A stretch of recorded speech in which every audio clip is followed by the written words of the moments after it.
वीर गति। विजय मिलेगा वीर गति। एक बार जोर से ऊंची आवाज में, विजय मिलेगा वीर गति। विजय मिलेगा वीर गति। सब महादेव के नाम, सब महादेव के नाम। जीते जी रण छोड़ के जाना, जीते जीवन छोड़ के जाना। वीरों का नहीं काम। वीरों का नहीं काम। हर हर हर हर हर हर। यहाँ से कुंभ के क्षेत्र में जब आप चल रहे होते हैं तो बहुत सारे लोग आपको मिलते हैं जो बड़े महत्वपूर्ण कामों में लगे हुए हैं।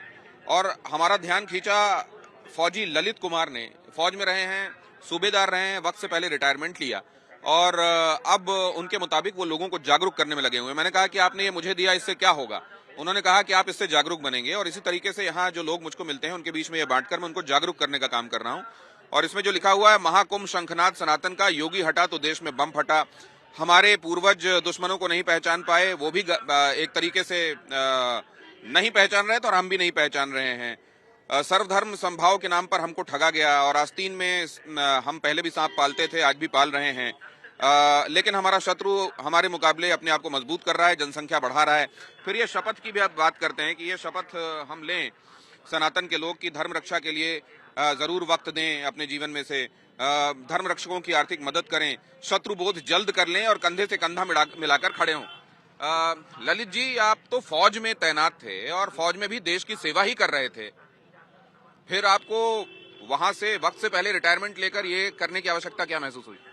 जी, मुझे ऐसा लगा कि हम जो भी सनातनी संवैधानिक पद पर बैठता है तो वो संविधान के सुपुर्द अपने आप को कर देता है, 100% होके वो संविधान की गरिमा को बनाए रखता है और उसी के अधीन काम करता है। लेकिन हमारे देश में जो जिहादी मानसिकता के लोग हैं वो चाहे किसी भी पद पर बैठ जाएं, वो मजहब के लिए समर्पित होते हैं और वो उसके लिए कार्य करते हैं। आपने इसमें लिखा है योगी हटा तो देश में बम फटा, क्या मतलब है? जी, योगी हटा तो देश में बम फटा का मतलब है कि जो हमारा पूरा सनातन है वो पूरा सनातन एक योगी तो है, क्योंकि जो महाकुंभ का जो महापर्व है, यहाँ जो 40, 45, 50 करोड़ जो संख्या आ रही है, ये पूरे मानव कल्याण के लिए डुबकी लगाने आ रही है। तो हम क्या है, एक योगी का रूप है हमारा सनातन का।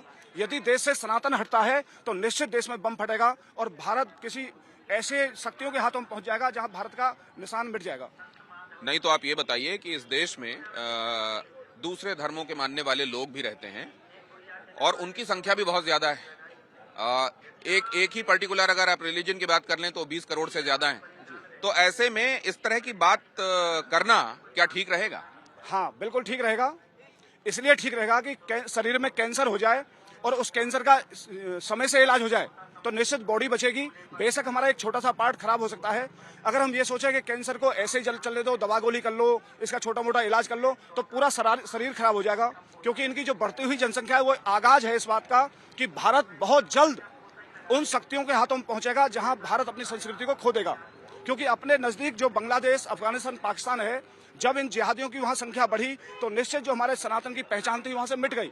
अभी जल्दी में बांग्लादेश का जो तख्ता पलट हुआ है, वहां जो हमारे हिंदू भाइयों के साथ जो हुआ है। तो आपको ये लगता है कि क्या ये जिसको कहते हैं कि हिंदुओं के पुनर्जागरण का काल है, क्या हिंदू जाग रहे हैं, वो समझ रहे हैं? वो जो आप कह रहे थे शत्रु नहीं पहचानते, करना क्या है ये नहीं जानते, क्या वो बोध हो रहा है? अभी हिंदू जग नहीं रहा है। जब दीपक बुझता है तो दीपक बुझने से पहले फड़फड़ाता है। तो आपको जो जागृति दिख रही है, ये जागृति नहीं है, ये दीपक के बुझने से पहले की फड़फड़ाहट है। क्योंकि हमारे सनातन को पहले भी शत्रु का पता नहीं था और आज भी शत्रु का पता नहीं है। महाकुंभ पे जो 45-50 करोड़ जो एकत्रित हो रहे हैं, ये निश्चित हिरण के रूप में है। क्योंकि हमारे सनातन की जो परिभाषा है वो हिरण से होती है। हिरण भी शाकाहारी होता है, पूरा शुद्ध एक बिल्कुल शांत प्रिय जीव है। ऐसे हमारा सनातन भी शाकाहारी है और मानव कल्याण के लिए कार्य करता है। तो जैसे हिरण अपने आप को प्रोटीन सुधा करता है और अपने आप को मोटा करता है शत्रु के लिए, शेर के लिए, उसी प्रकार जो हम सनातनी हैं अपने आप को मजबूत कर रहे हैं, अपनी बहन बेटियों को पाल पोस के बड़ा कर रहे हैं, बड़ी बड़ी संपत्ति इकट्ठी कर रहे हैं उस शत्रु के लिए जो शत्रु बहुत निकट समय में हमारी उस संपत्ति पर अधिकार कर लेगा। नहीं, लेकिन हमारा संविधान तो ये कहता है ना कि सबको मिलजुल कर रहना चाहिए, संभाव के साथ रहना चाहिए। तो क्या ये संविधान से अलग बातें आप कर रहे हैं? ये संविधान जो कहता है, ये संविधान तब तक कहता है जब तक आपके हाथ में संविधान है, जब तक आपके हाथ में लोकतंत्र है। जिस दिन लोकतंत्र उसके हाथ में पहुंच जाएगा, संविधान नहीं रहेगा, संविधान साइड में हो जाएगा। क्योंकि बांग्लादेश में जैसे ही तख्ता पलट हुआ तो स्वयं वहां की जो शेख हसीना थी अपनी जान बचा के भागी थी। तो यही हालत भारत में होगी यदि भारत समय रहते हुए नहीं जगा, यदि इन जिहादियों की जनसंख्या को नहीं रोका गया तो निश्चित लोकतंत्र उनके हाथ में पहुंचेगा। और आप जो ये बात कर रहे हैं ये सारी बातें व्यर्थ हो जाएंगी उस समय, क्योंकि संविधान तब तक है जब तक आप और हम हैं। तो आप बहुत निराशावादी तो नहीं? आप कह रहे हैं दीपक बुझने के पहले फड़फड़ा रहा है। मुझे तो लगता है कि एक शुरुआत हो गई है, शुरुआत और ज्यादा अपने उन्वान पर पहुंचे उसकी आवश्यकता है, लेकिन शुरुआत तो निश्चित रूप से हुई है। यदि हम शुरुआत माने, शुरुआत हम उस दिन मानेंगे जिस दिन जो ये रील बनाने वाले हैं, जिस दिन रील बनाने वाले अपने शत्रु का नाम लेके बोलना शुरू कर देंगे और शत्रु की पहचान बताना शुरू कर देंगे, उस दिन मानेंगे हम जग चुके हैं। जैसे मैं 5 सवाल करूंगा और मेरे 5 सवालों से शत्रु की पहचान हो जाएगी। आपका जो दीपक आपके सामने जो काई जमी हुई है, काई हटेगी। मैं 5 सवाल जल्दी से। मेरा पहला सवाल, हमारे देश में हिंदू, मुस्लिम, सिख, ईसाई, यहूदी, पारसी, बौद्धिस्ट और जैन, जो ये 8 प्रकार के फूलों का जो गुलदस्ता है, इस गुलदस्ते में एक फूल ऐसा है जो निरंतर अपनी जनसंख्या बढ़ा रहा है। तो मेरे इस प्रश्न का कोई जवाब दे कि वह कौन सा फूल है जो अपनी जनसंख्या बढ़ा रहा है। अगला सवाल।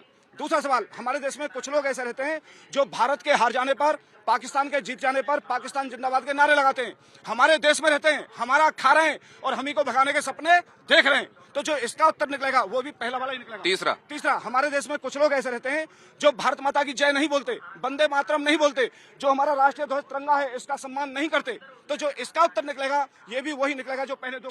चौथा सवाल, हमारे देश में कुछ लोग ऐसे रहते हैं जो गाय खाते हैं, गाय को हम अपनी माँ मानते हैं, वो जिद करके गाय खा रहे हैं। उन्हें पता है क्योंकि हिंदुओं की आस्था गाय के अंदर है, यदि गाय कटेगी तो हिंदू की आत्मा दुखेगी और जब किसी की आत्मा दुखती है तो वो लड़ने की हिम्मत नहीं जुटा पाता। तो जो इसका उत्तर निकलेगा ये भी पांचवा, हमारे देश में कुछ लोग ऐसे रहते हैं जो कहते हैं भारत तेरे टुकड़े होंगे इंशाअल्लाह इंशा, वो भारत को टुकड़ों में बांटना चाहते हैं। मेरे इन 5 प्रश्नों का जो उत्तर है, तो वो लोग जिन्होंने, आपने कुछ लोगों को देखा होगा, वो संविधान लेकर संसद में शपथ भी लेते हैं, संविधान की दुहाई देते हैं और आपके मुताबिक वो संविधान के हिसाब से करने का दिखावा कर रहे हैं और वो असल में संविधान के ही दुश्मन हैं। तो वो संविधान लेकर चल रहे हैं और वो खुद को उसका मुहाफिज बता रहे हैं और संविधान के हिसाब से चलने की बात करते हैं। आप उनको कैसे काउंटर करेंगे? जी, जो लोग ऐसा कर रहे हैं तो वो दारुल सुलह का हिस्सा है, क्योंकि दारुल सुलह ये कहता है कि जब तक तुम्हारे हाथ में लोकतंत्र नहीं आता है, जब तक गाय बन के रहो, जब तक दुनिया को ये दिखाओ कि तुम ही संविधान के बचाने वाले हो, जिस दिन इनकी संख्या ज्यादा होगी उस दिन ये संविधान को साइड में रखेंगे और इनका अपना संविधान बनेगा, जो बांग्लादेश में बन चुका है, अफगानिस्तान में बन चुका है और पाकिस्तान में बन चुका है। तो आप ये कह रहे हैं कि रील बनाने वाले जब करने लगे तब मैं मानूंगा कि जब वो शत्रु का नाम लेने लगे, तो आपको ये असंभव कार्य दिख रहा है या आपको लग रहा है होने लगा है या हो जाएगा? अगर मीडिया साथ दे दे, आप जैसे जागरूक लोग इसको जगह दे दें, तो मात्र 1 साल के अंदर भारत विश्व गुरु बन जाएगा, हिंदू राष्ट्र बन जाएगा। क्योंकि जैसे जैसे सनातनियों को शत्रु का पता चलेगा तो हमारे जो आपसी मतभेद हैं वो दूर हो जाएंगे, हम फिर आपस में नहीं लड़ेंगे। जब हमें सबको पता चल जाएगी हमारा शत्रु वो है जिसने 1947 में हमसे पाकिस्तान लिया था और पाकिस्तान लेने के बाद में फिर भारत में रह गया और उसके मंसूबे आज भारत पर कब्जा करने के हो गए। तो भारत विरोधी मानसिकता की बात की जा रही है। वो लोग जो भारत विरोधी मानसिकता के हैं, जाहिर है उन्होंने ही पाकिस्तान को चुना, पाकिस्तान बनने का समर्थन किया और वैसी मानसिकता अगर यहाँ है तो उस मानसिकता का विरोध होना चाहिए, उसको ही शत्रु करार दिया जा रहा है। और ये कहा जा रहा है कि शत्रु का बोध अगर स्पष्ट हो गया तो आपस में लड़ना लोग छोड़ देंगे। धन्यवाद आपका और आपको शुभकामनाएं। अगर आप ले सकते हैं तो एक बार सभी लोग मेरे साथ बोलेंगे, जितने लोग खड़े हैं, विजय मिले या वीर गति, विजय मिले या वीर गति, एक बार जोर से ऊंची आवाज में, विजय मिले या वीर गति, विजय मिले या वीर गति, सब महादेव के नाम, सब महादेव के नाम, जीते जी रण छोड़ के जाना, जीते जी रण छोड़ के जाना, वीरों का नहीं काम, वीरों का नहीं काम, हर हर महादेव, हर हर महादेव, हर हर